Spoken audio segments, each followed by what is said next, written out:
যে আসলে প্রকৃত একজন গুরু হইতে গেলে 8টি জিনিস অর্জন করতে হয়, 8টি জিনিস বর্জন করতে হয়। কি অর্জন করলে আর কি বর্জন করলে প্রকৃত একজন গুরু হওয়া যায়। সুন্দর করে কথা বলে গান একটি করেছেন চমৎকার। যার সাথে নাই প্রেম প্রীতি তার পূজায় কি মন বসিবে, জানো না রে ও ভ্রান্ত মন কিসে গুরুর ভজন হবে। যাহার বদন দেখাই মাত্র তোমার মনে জাগে আনন্দ, তাকে জড়িয়ে ধরে ভেব এই তো স্বয়ং গোবিন্দ। দিয়ে তার প্রতি অঙ্গে প্রতি অঙ্গ করিও গোবিন্দের সঙ্গ, উথুলিবে মন মাতঙ্গ তাপিতঙ্গ শীতল হবে। এই গানের মধ্যে একটি অন্তরায় আছে, তোমার মুখে যাহা মিঠা লাগে তুমি সঁপে দাও প্রাণ গুরুর ভোগে। পরাণ কান্দে যাহার লেগে তার প্রতিমায় থাকো ডুবে। গানটা খুব ভালো গান, চমৎকার একটি গান। গান নিয়ে আমার কোনো কথা নাই, তবে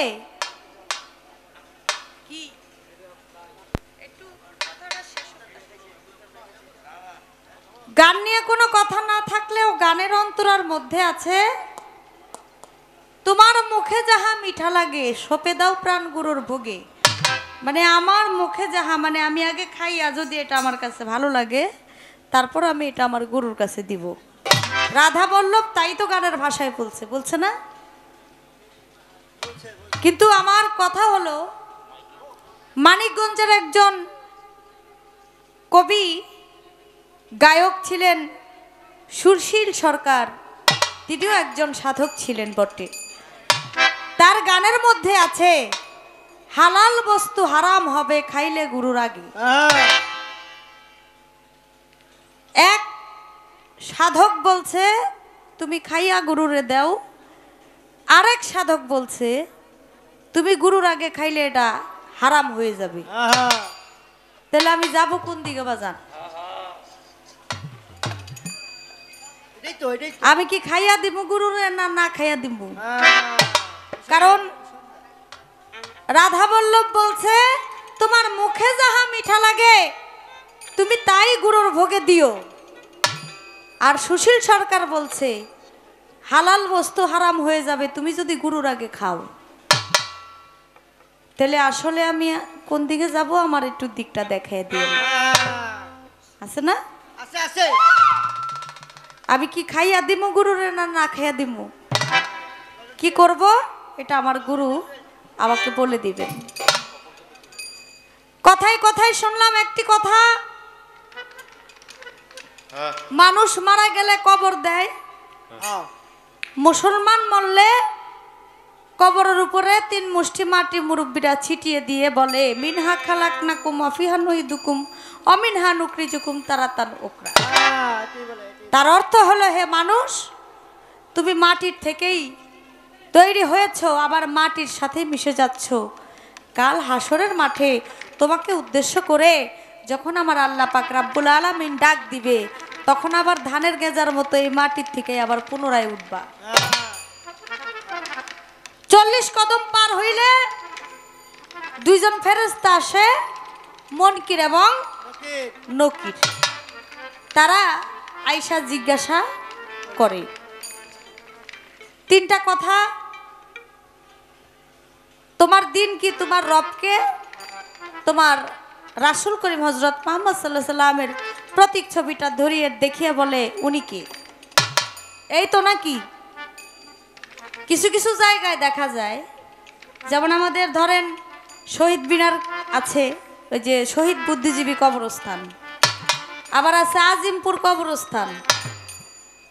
এক কবরের মধ্যে 10 জন 20 জন মাটি দিছে, এরকমও কিন্তু আছে, আছে না? আছে আছে। এক কবরের মধ্যে 10 জন 20 জন মাটি দিছে, আবার 3 জন 4 জন 5 জন এরকম মাটি দিছে, এটাও কিন্তু আছে। কবরে যদি মুনকির নকির আইসা, এক কবরে তো একবারই আসে নাকি? এক কবরে যদি একবার আসে, আইসা যদি 3টা প্রশ্ন করে, তো ওই কবরের মধ্যে যে আরো মানুষ মাটি দেয়, এগো প্রশ্নটা কেমনে করে? ওই কবরে কি আরো ফেরেশতারা কি আসে নাকি আসে না? এটা হলো আমি কথার থেকে একটা পয়েন্ট আমি ধরলাম। আচ্ছা ঠিক আছে না বাজান? যে এক কবরে তো মুনকির নকির আইসা প্রশ্ন করে চলে গেছে, যদি প্রশ্নের উত্তর দিছে তাইলে সে ভালো কিছু পাইছে, আর প্রশ্নের উত্তর দিতে পারে নাই তার জন্য ডান্ডা বাড়ি রেডি আছে। তাইলে প্রশ্ন করে যে গেছে গা, এই কবরের ভিতরে আরেকজন মাটি দিছে, এই কবরের মধ্যে কি আবার মুনকির নকির এই কবরে কি আইসা জিজ্ঞাসা করছে কিনা? এটা আমার একটু পয়েন্ট আমার দয়ালের কাছে রাখলাম কথার থেকে। আশা করি সুন্দরভাবে এটা মীমাংসা করবেন। এই প্রশ্নটা আজকে আমার হঠাৎ করে এই প্রশ্নটা আমার মনে পড়ছে। এটা আজকে আমি মনে মনে সকালবেলা গান শেষ করে যখন বাসার দিকে যাই, তখন মনে মনে ভাবছি যে প্রশ্ন আমি কাউকে করি নাই। তবে যারা বলবে, যে শিল্পী, অনেকেই তো বলে বড় বড় সাধক শিল্পী, ওনাদের মতো যারা গুণীজ্ঞানী শিল্পীরা আছে, তারা অনেকেই বলে, মাঝে মাঝে আমিও কথাটা বলি, যে মুনকির নকির ফেরেশতারা আইসা কবরের মধ্যে আইসা জিজ্ঞাসাবাদ করে। যদি এটা বলে তাহলে আমি তারে এই কথাটা জিজ্ঞেস করুন, দেখি উনি কি বলে, এটা আমাদের জানার দরকার আছে। তো একটা গান আমি গাই, তারপর একটা কথা তো আমার হয়েই গেছে, আমি আরেকটি কথা জানার চেষ্টা করি।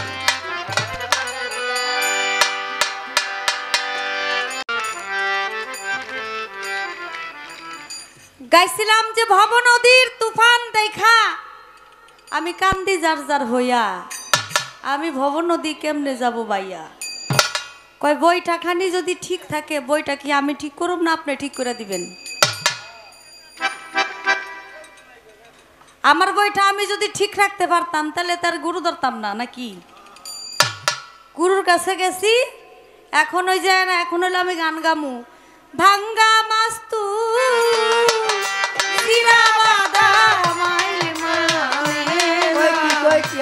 বইটাতে নদীতে দয়াল হাবু খেলে তোরি আমার কাকা নদীতে। গান তো পুরাটা গাবো না, বুঝার বিষয় আছে, বুঝার বিষয়। কারণ আমার গুরু যে বলছেন যে আমার নৌকা, এই নৌকার বইটা ঠিক করতে হইব। বইটা ঠিক করতে হইলে এখন তো ভাঙ্গা মাছ তুল ছিঁড়া বাঁধা মাইল মানে না বইটাতে, এখন আমার অবস্থাটা হবে কি?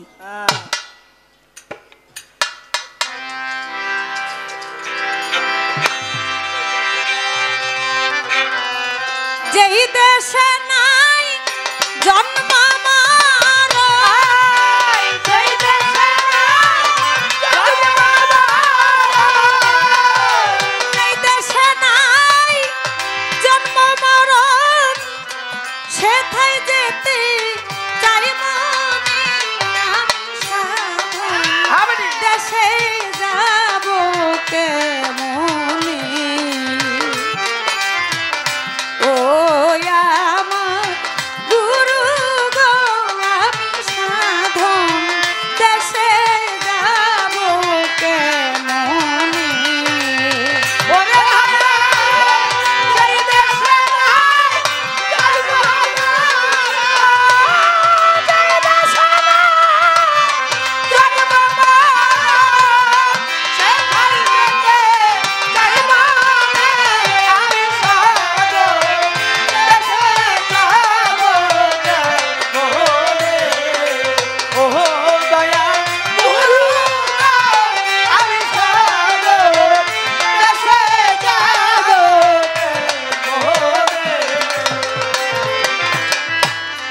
সাধন দেশ হয় কয় জেলার কয় জেলার ওপর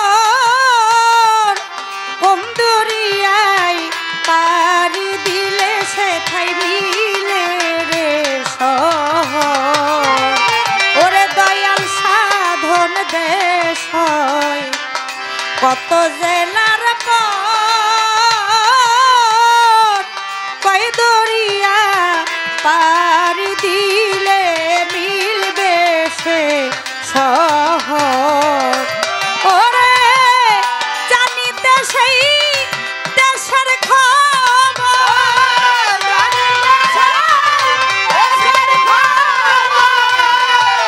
জানিতে সেই দেশের খবর বাসনায় আমার মনে আমি সাধন দেশে যাব কেমন। ও আমার গুরু গো, আমি সাধন দেশে যাব কেমন। ওরে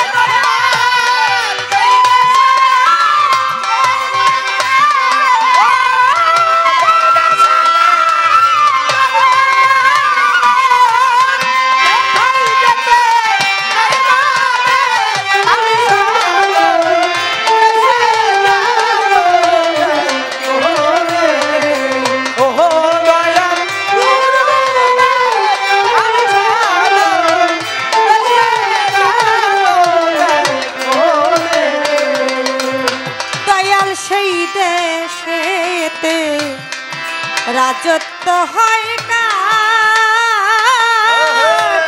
সেই দেশেতে আমি গেলে হব কিসের অধিকার। ও দয়াল সেই দেশেতে রাজত্ব হয় কার, সেই দেশেতে আমি গেলে কিসের অধিকার। ও দয়াল সেই দেশেতে রাজত্ব হয় কার, সেই দেশেতে আমি গেলে হব কিসের অধিকার। ওরে দয়াল সেই দেশে কি কর্ম আমার, সেই দেশে কি কর্ম আমার, সেই দেশে কি কর্ম আমার জানিব তা কেমনে। আমি সাধন দেশে যাব কেমনে। ও আমার গুরু গো, আমি সাধন দেশে যাব কেমনে। ওরে দয়াল সেই দেশে নাই জন্ম আমার, সেই দেশে নাই জন্ম আমার, সেখাই যেতে চাইব আমি সাধন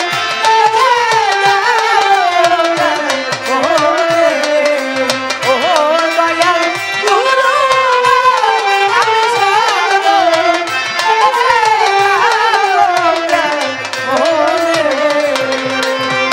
আরে সাধুগণ সে দেশের লাগিয়া শ্মশান কিবা বন জঙ্গলে যাই রে চোতে গিয়া। হাইরে সাধন দেশে দেশের লাগিয়া শ্মশানে বা বন জঙ্গলে যায় লাগিয়া। আরে সাধুগণ যেই দেশের লাগি শ্মশান কিংবা বন জঙ্গলে যাই রাজ্যতে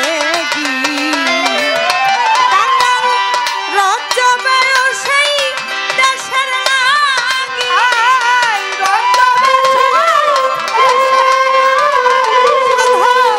রাজ্য সেই দেশের লাগি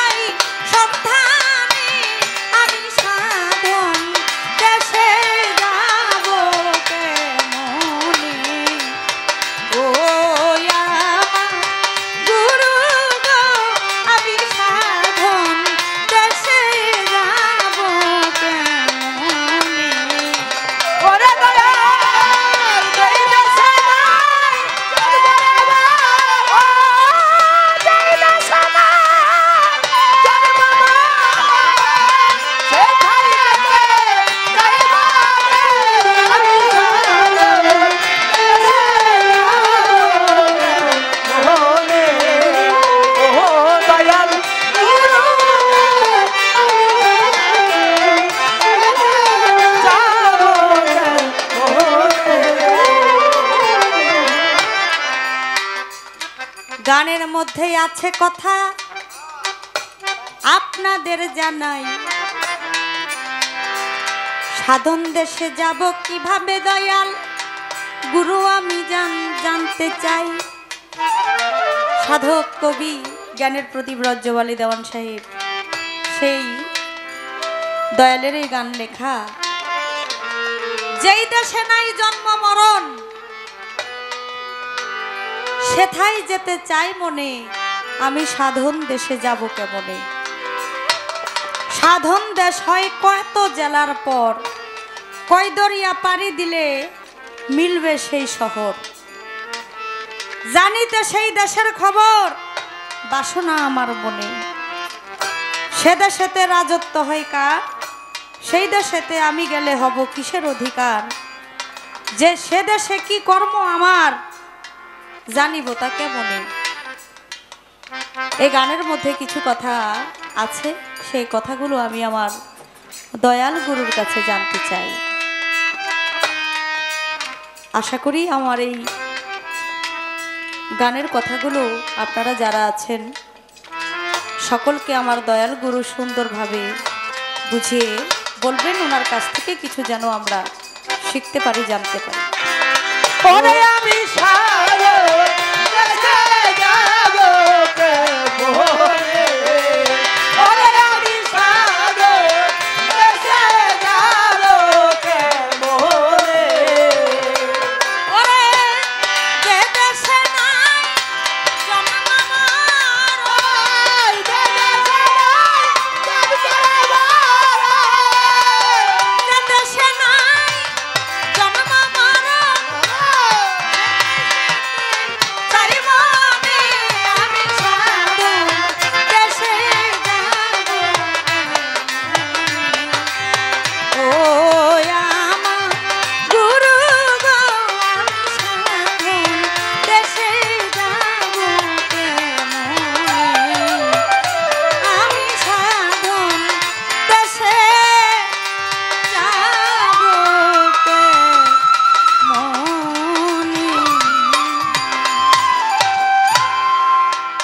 আজকের যিনি ভক্ত মুক্তা সরকার, আমি একটি গান করেছিলাম, যার সাথে নাই প্রেম প্রীতি তার পূজায় কি মন বসিবে, জানো না রে অভ্রান্ত মন কিসে গুরু ভজন হবে। কয় দয়াল গানটা গাইলেন, গানটা অনেক মূল্যবান গান, এই গানের ভিতরে আমার কোনো ওজোর আপত্তি নাই, তবে গানের ভিতরে একটা কথা আছে, ওই কথাটা আমার ভিতরে পেঁচ বাজছে। কি? তোমার মুখে যাহা মিঠা লাগে সপে দাও প্রাণ বন্ধুর ভোগে, পরাণ কাঁদবে যাহার লেগে তাহার রূপেই থেকে ডুবে। কয় আপনি এই জায়গায় কইলেন খাইয়া, ভক্ত খাইয়া তারপরে গুরুরে দিব। আচ্ছা দিব। আর ওই দিক দিয়ে টাঙ্গাইলের শ্রদ্ধেয় বাউল সাধক কবি সুশীল সরকার, সে গান লেখছে হালাল বস্তু হারাম হবে খাইলে গুরুর আগে। হাই হাই রে, তাইলে এই জায়গায় খাইতে না করছে, আর এই জায়গায় রাধা বলল খাইয়া তারপরে গুরুরে দিতে কইছে। এখন এই জায়গায় আমি ভেজালে পড়ে গেলাম, গুরু কি করি?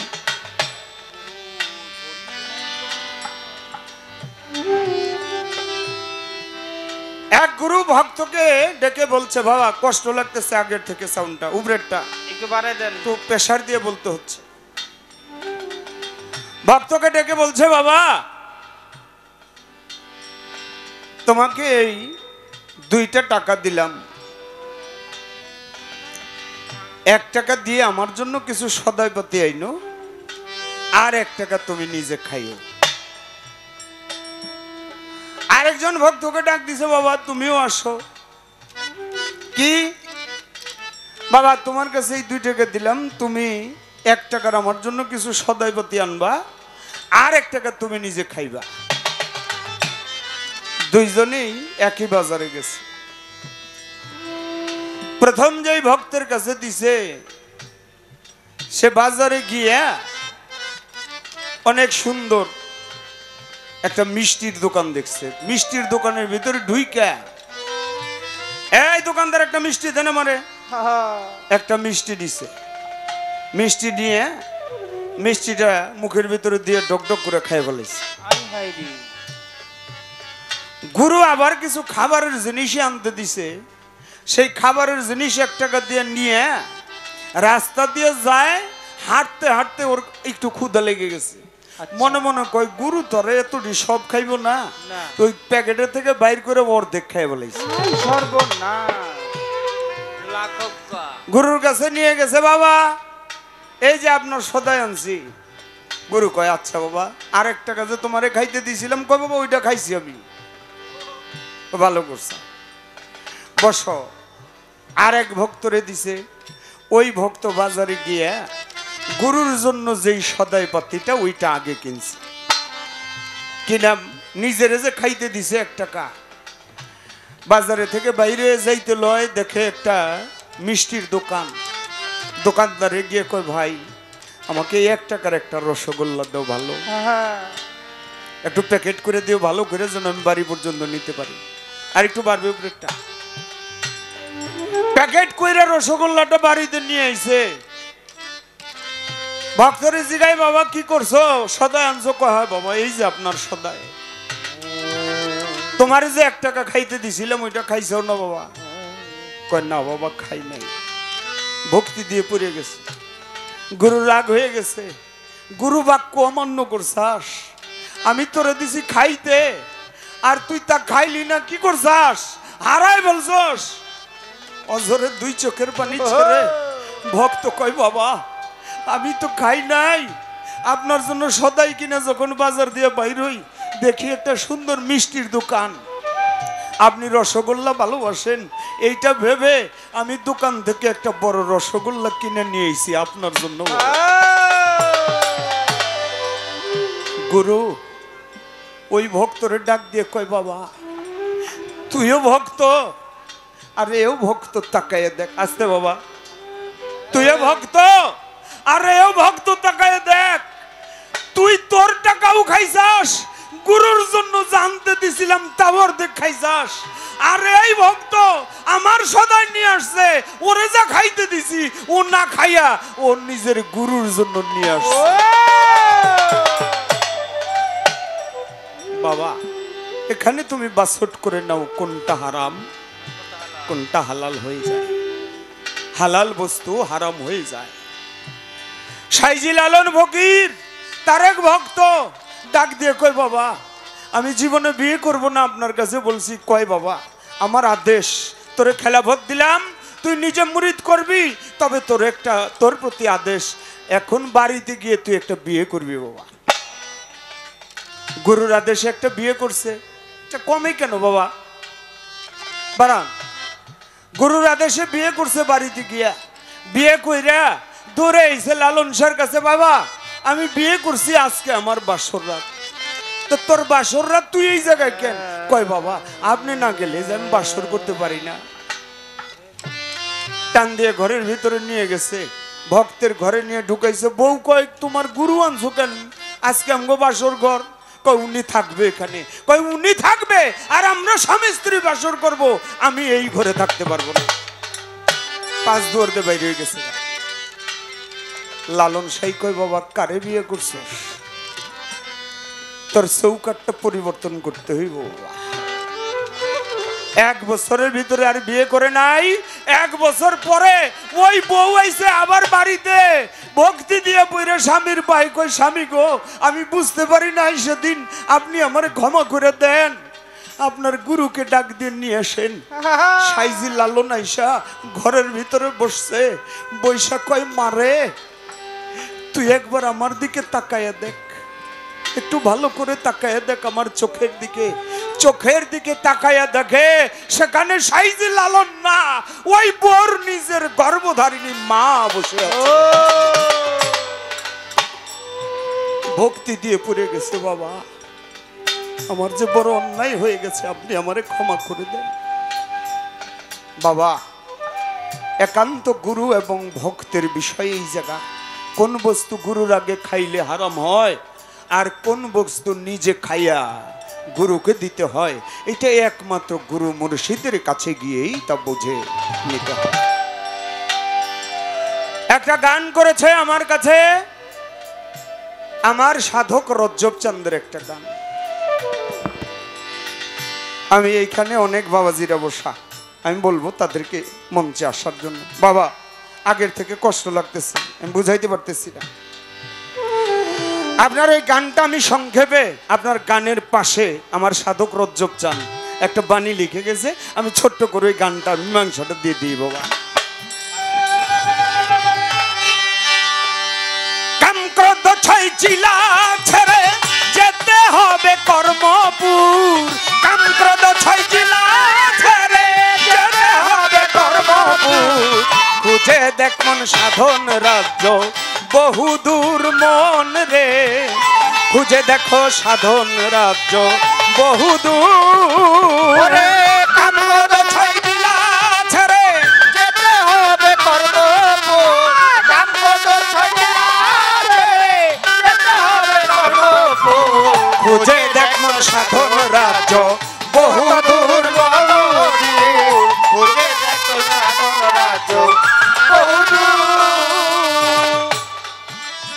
আছে কর্ণপুরে কর্ণধারী, সেজে তথায় মন ব্যাপারী, মায়া রাজ্য ত্যায্য করি চলে যাবে বিশ্বাসপুর, মায়া রাজ্য ত্যায্য করি চলে যাবে বিশ্বাসপুর, মায়া রাজ্য ত্যায্য করে চলে যাবে বিশ্বাসপুর। ও সেই বিশ্বাসের ঘাট পার হইলে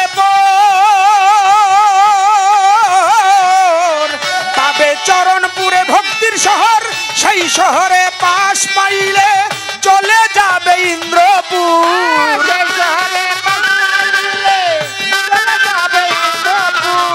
সেই শহরে পাশ পাইলে চলে যাবে ইন্দ্রপুর, খুঁজে দেখ মন সাধন রাজ্য বহুদূর মন রে, খুঁজে দেখ মন সাধন রাজ্য বহুদূর।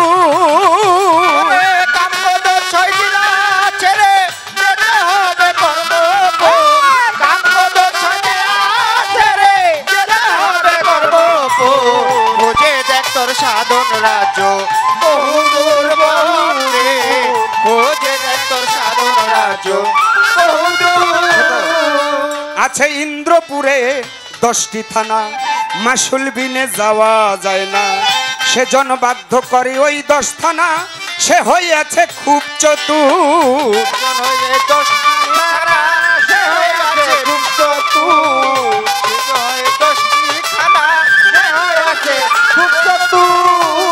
আরে যখন কামসাগরের পারে যাবে ইন্দ্র দিবে যুদ্ধ দিবে, কামসাগরের পারে যাবে ইন্দ্র দেবে যুদ্ধ দিবে, সেই যুদ্ধে যে জয়ী হবে সে যে যাবে সাধনপুর,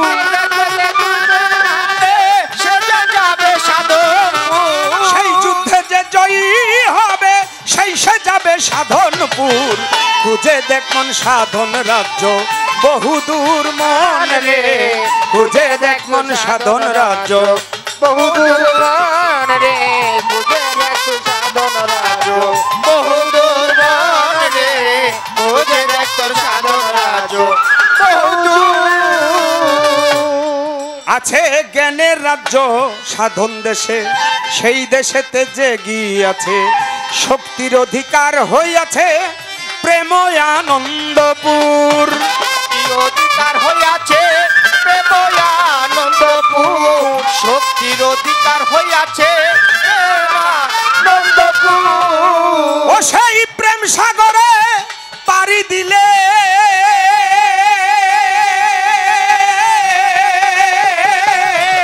মুক্তির শহর সেথায় মিলে, শক্তির সাধন পাড়ি দিলে মুক্তির শহর দধাই মিলে সাধক রজ্জবের তানাই কপালে ভয় করে অপমৃত্যু,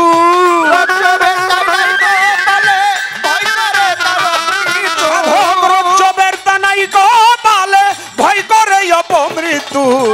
খুঁজে দেখ মন সাধন রাজ্য বহুদূর মন রে, খুঁজে দেখ মন সাধন রাজ্য বহুদূর। ছেড়ে যেতে হবে কর্মপুর, ছেড়ে যেতে হবে কর্মপুর, খুঁজে দেখ তোর সাধন রাজ্য বহুদূর হারি রে, খুঁজে দেখ তোর সাধন রাজ্য। এই গানটার ব্যাখ্যা যদি আমি শুধু মুখ দিয়ে দিতে যেতাম তাহলে আজকে সারা রাত বললেও শেষ হবে না, কিন্তু আমার দয়াল রজ্জব চান তিনি এমনই একটা কাজ করছে, প্রশ্নবোধক গান লিখছে তার সাথে সাথে উত্তরের গানটাও লিখে গেছে। এইটা যারা গুরু গাইব তবে ভক্ত, আপনার কিন্তু এই কাজটা করে ঠিক হয়নি। এমনি মৌখিক প্রশ্ন করছেন আপনি দুইটা, তারপরে আবার বইটার একটা পয়েন্ট দিয়ে গেছেন। আমার বইটা থাকলে কি হইব, বইটা ঠিক করবেন আপনি। আচ্ছা বাবা রে বাবা, হ্যাঁ গুরু বইটা ঠিক করে দিব, বাইতে বাইতে বইটা ভাঙবেন আপনি আর গুরু ঠিক করে দিব না। নতুন বইটা বানাই দেব।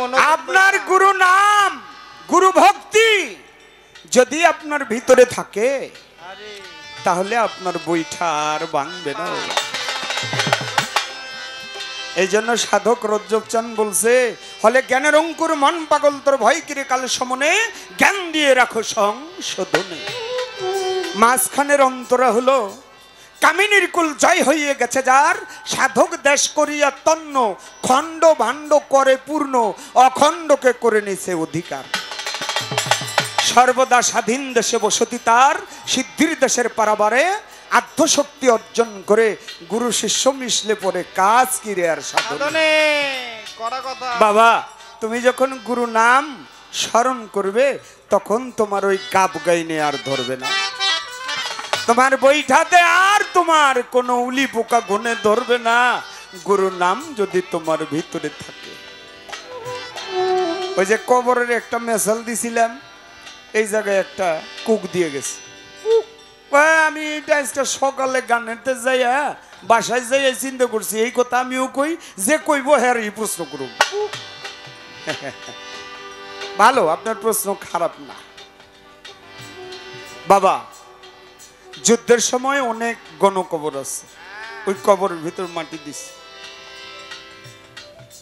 কয়েকটা কবরের মধ্যে আজিমপুরের মধ্যে মাটি দিল, একটু পরে আবার ওই লাশ উঠায় ফেলে আবার ওই কবরে আরো মাটি দেয়। বিষয়টা কি এরকম হয়? কবরে মাটি দেওয়ার সাথে সাথে কমসে কম 40টা দিন রাখতে হয়, তা না হইলে লাশটার কিছুই হয় না। তখন ওই লাশটা কি করবে? লাশটা মাংস পচতে, চুলগুলি পড়তে, নখগুলি পড়তে কমসে কম 15-30 দিন সময় লাগে। এখন গণকবরের ভিতরে যখন গণকবর দেয়, একটা কবরের ভিতরে 20 জন, 30 জন, 25 জন, এইভাবে ওই যে করোনার ভিতরে অনেক মানুষ মাটি দিছে। ওইখানে মুনকার নকির 2 জনে গিয়ে যদি 30 জন থাকে তাহলে প্রশ্ন 30 জনের উপরেই করছে। মান রাব্বুকা, এখানে বলা হয় নাই যে একক, এখানে বহুবচন। যদি বহুজন থাকে বহুবচন, একজন থাকলে একজনেরই। যদি 100 জন থাকে তাহলে 100 জন। আর একটা হাকিকত আমি তোমারে কই দেই, কি পৃথিবীতে প্রতি সেকেন্ডে জরিপ করেছে বিজ্ঞানীরা, প্রতি সেকেন্ডে কতজন মানুষ মারা যায় একত্রে এক সময়। তো ওই মানুষগুলি যখন মারা যায়, মানুষগুলি তো কবরে শোয়। ভাগ্য ভালো তোমার এই পয়েন্ট আবার দিয়ে দিলাম, এইটাও করো। একত্রে অনেক মানুষ মারা যায়, মুনকার নকির কি করে? বলে কথাই আমি তাদের শক্তির সীমা না, ওরে বাবা তাদের আবার কোন রূপের সীমা নাই। যেমন বড় পীর আব্দুল কাদের জিলানী কাছে এক ভক্ত যাইয়া ডাক, দেখো বড় পীর, আগামীকালকে রোজার ইফতারটা আপনি আমার বাড়িতে করবেন। ঠিক আছে বাবা যাও। আরেক ভক্ত গেছে, বাবা আগামীকালকে ইফতারের দাওয়াতটা আপনারা আমি দিলাম, আমার বাড়িতে করবেন। বড় পীর কে যাও বাবা দিব। এইভাবে 40 জন জীবনীতে বলে 40 জন ভক্ত এসে বড় পীরের দাওয়াত দিয়েছে, সবারই কইছে আমি ইফতার করুম। ইফতার শেষে পরের দিন বিকালবেলা সকালবেলা বড় পীরের বাড়িতে ওই 40 জন ভক্ত গিয়ে একজনে কয়, এই জানোস কালকা বড় পীর আব্দুল কাদের জিলানী আমার মুর্শিদ আমার বাড়িতে ইফতার করছে। যখন কইছে পাশে এক ভক্ত বসা ছিল, ওর ফালদা খারাপ কয়, এই বেটা মিছা কথার জায়গা বসলো না। কয় কেন? আর কালকে বড় পীর আমার বাড়িতে ইফতারি করলো, তোর বাড়িতে গেলে কোন সময়? আর এক ভক্ত ডাক ফালদা খারাপ গেছে, এই বেটা তোরা দুজনে মিথ্যা কস। কয় কেন? কয় বড় পীর কালকে আমার বাড়িতে ইফতার করছে।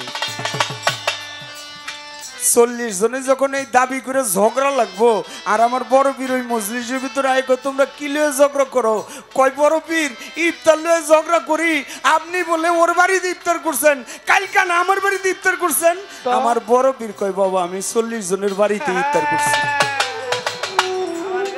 ভক্তরা কয় এইটা কেমনে দেন নাই আমায় কইয়া। আমার বড় পীরে কয় ওই গাছের পাতার দিকে দেখো না তাকাইয়া। ভক্তরা গাছের পাতার ভিতরে তাকায় দেখে প্রত্যেক পাতার ভিতরে বড় পীরের ছবি দেখা যায়। একবার সুবহানাল্লাহ বলবেন না? সুবহানাল্লাহ। প্রত্যেকটা পাতার মধ্যে আমার বড় পীরের ছবি দেখা যায়। মুনকার নকিরের ভিতরে আল্লাহ পাক এমন শক্তি দান করে দিছে, তারা মুহূর্তের ভিতরে হাজারো রূপ হাজারো ভাগে বিভক্ত হয়ে যেতে পারে। এখানে বাংলাদেশে মারা গেছে, আমেরিকায় যদি মারা যায় ওই জায়গায় মুনকার নকির একই সময় গিয়ে জিজ্ঞেস করবে।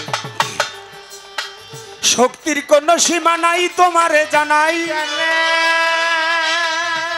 এইবার মুর্শিদের নাম যদি লও বিপদে আর ধরবে না রে ভাই।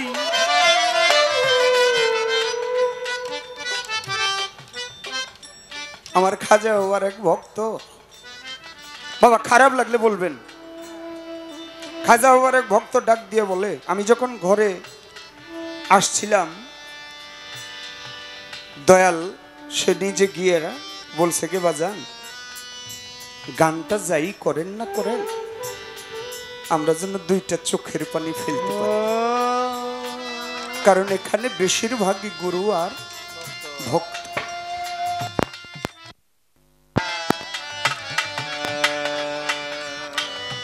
খাজা বাবার কাছে একবারে শেষ সময় এসে এক ভক্ত মুরিদ হইছে।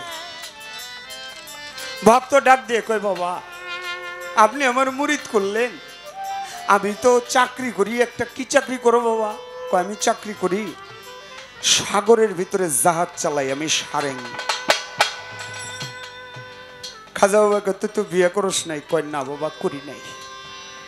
কয় তাহলে তোরে একটা আদেশ দিলাম, কি? এখান থেকে বাড়িতে গিয়ে বিয়ে করবি। বাড়িতে গিয়ে বিয়ে করছে। বিয়ে করার পরে বউ ডাক দিয়ে কয়, স্বামী বিয়ে করলেন কেবল, আমাকে ঘরে রাইখা একা আপনি এখন চলে যাচ্ছেন চাকরিতে, এই অবলা নারী আমি একা একা কিভাবে থাকি? স্ত্রীর কাকুতি মিনতি শুনে ভক্ত স্ত্রীকে নিয়ে চলে গেছে জাহাজে। একটা ঘরের ভিতরে স্বামী স্ত্রী দুজন থাকে। হঠাৎ মাল বোঝাই করে অন্য এক দেশে রওনা হয়েছে। চালাইতে চালাইতে যখন সাগরের মাঝখানে গেছে, হঠাৎ এমন ঝড় উঠছে, ভক্ত তাকে দেখে যদি সামনে যাই তাহলে আমার জাহাজটা ডুবে যাবে, যদি ডানে যাই তাও জাহাজটা ডুবে যাবে, যদি বামে যাই তাও আমার জাহাজটা ডুবে যাবে। কি করি? ব্রেকটা ছেড়ে দিয়ে ভক্তি দিয়ে পড়ে গেছে। পইরা খাজা বাবার কাছে ডাক দিয়ে বলে, বাবা ইয়া গরিব নওয়াজ,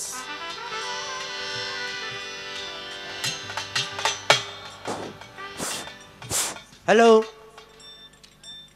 সম্মানিত উপস্থিতি, আমাদের মধ্যে উপস্থিত আছেন আজকে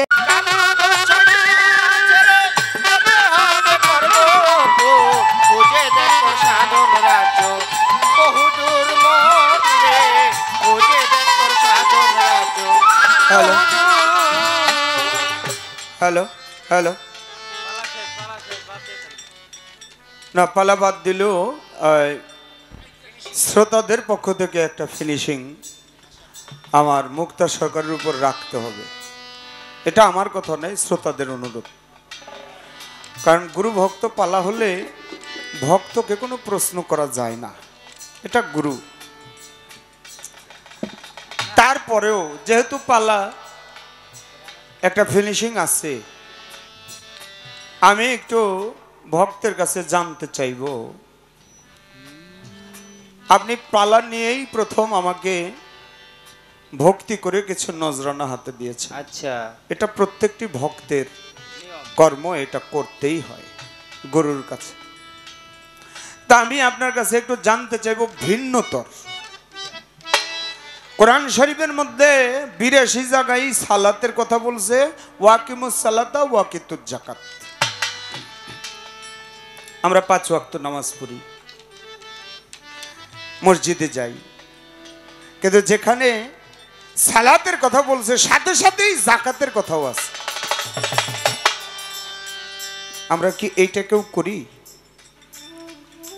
আমরা কি সালাতে যাওয়ার আগে যাকাত দেই, বা আসার পরে কি যাকাত দেই কিনা? এটা মনে হয় আমরা অনেকেই করি না। আমি একটু জানতে চাই, ভক্ত আপনাকে যখন খেলাফত দিয়ে দেয় একজন পীর মুর্শিদ এবং গুরু, তখন আপনার একটা যাকাত ফরজ হয়ে যায়। আপনি একটু বলেন সেই যাকাতটা কি আপনার? এই ছোট্ট করে একটি কথা। তবে বাবা, আমাদের গানের ভিতরে অনেকগুলি ইউটিউব চ্যানেল, তো আমাদের গানের ভিতরে একটা, এই বাউল গানের ভিতরে একটা ইনফেকশন ঢুকছে। এই ইনফেকশনটা জন্য দায়ী আমরা কিছু কিছু শিল্পীরা এবং কিছু কিছু গান কমিটি, কিছু কিছু ওরস কমিটি, কিছু কিছু শ্রোতা। আমি কিছুদিন আগে একটা লাইভ করেছিলাম, সেই লাইভের ভিতরে আমি রজবদন বাউলা সুর, যদি কারো ফেসবুকে অ্যাড থাকে দেখবেন, আমি সেই লাইভটাই বলেছিলাম একটা মঞ্চের মধ্যে ৮টা 10টা 11টা 12টা পর্যন্ত মেয়ে গান করে, নেচে নেচে গান করে। যুব সমাজ ধ্বংস হইতে যা যা দরকার তাই হচ্ছে এখন। গানটা কোথায় হচ্ছে? বিভিন্ন মাজারে হয়, বিভিন্ন ওরসে হয়। তারা কিভাবে গান করে, কি গান করে? আমাদের এই বাউল গান, বিচার গানের মধ্যে যদি মানুষ কিছু শিক্ষা না পায়, জীবন গঠন, ধর্ম সম্বন্ধে অবগত না হয়, তাহলে গান শোনার না জায়েজ তাদের জন্য। এই জন্য বলা হয়েছে গান হারাম। একটা সাধারণ মানুষ যখন বায়াত হয়, তার কাছে অঙ্গীকারবদ্ধ হয়ে যায়, তারপরে যখন ভক্ত হয় তাকে ফায়েজ দেয়, তখন একটা জাকাত প্রদান করতে হয়। এটা জাকাত কিভাবে ভক্ত হয়ে গুরুর কাছে দেয়, জাকাতটা আদায় করে কিভাবে দেয় হলো ভক্ত, আর আদায়কারী হলো গুরু। এটা আদায় করে নেয় ভক্তের থেকে। এটার প্রথমে একজন শিষ্য যখন বায়াত হয়, বায়াত হওয়ার পর তার চল চালন, কথাবার্তা সব কিছু পরিবর্তন হইতেও কিন্তু একটু সময়ের প্রয়োজন হয়। প্রথমেই গুরুর বাড়িতে গিয়া মুরিদ হইলে, মুরিদের পর যদি সেই দরবারে গুরুর কাছে যদি কোনো শিষ্যের ভক্তের আসা যাওয়া না থাকে, তাহলে কিন্তু সেই বিষয়গুলো বোঝা যায় না। বেশি বেশি করে গুরুকে সময় দিতে হয়, এবং একটা কুমাইরা পোক যেমন অন্য পোকাকে নিজের বাসায় নিয়া নিজের রঙে রং ধরায়, ঠিক তেমনি করে তেফেল মানুষ হলো অসম্পূর্ণ মানুষ, সাধারণ মানুষ, কামেল হলো কামেল মানুষ যারা, তারা হলো আল্লাহর ওলি। তারা ওই তেফেল মানুষটাকে তার এখানে নিয়ে তার নিজের রঙে, গুরু হলো রং ধরায়, সে কখনো নিজের থেকে রং ধরতে পারে না। তাই যখন জাকাতটা হলো, এটা দেহের জাকাত দেয়। কিভাবে দেয়? প্রত্যেকটা অঙ্গ প্রত্যঙ্গ এই মাথা হইতে পা পর্যন্ত যখন আমি গুরুর কাছে বায়াত হইছি তখন আমি নিজেকে বিক্রি করে দিয়েছি। বিক্রি করে দিয়েছি কার কাছে? আমার মুর্শিদের কাছে। আমার মুর্শিদের দরবারে আমি বিক্রয় হয়ে গেছি। তিনি হলেন আমার মালিক আর আমি হলাম তার দাসী। তাহলে আমার বলতে তো আর আমার কোনো কিছু নাই, সব কিছু তো গুরুর।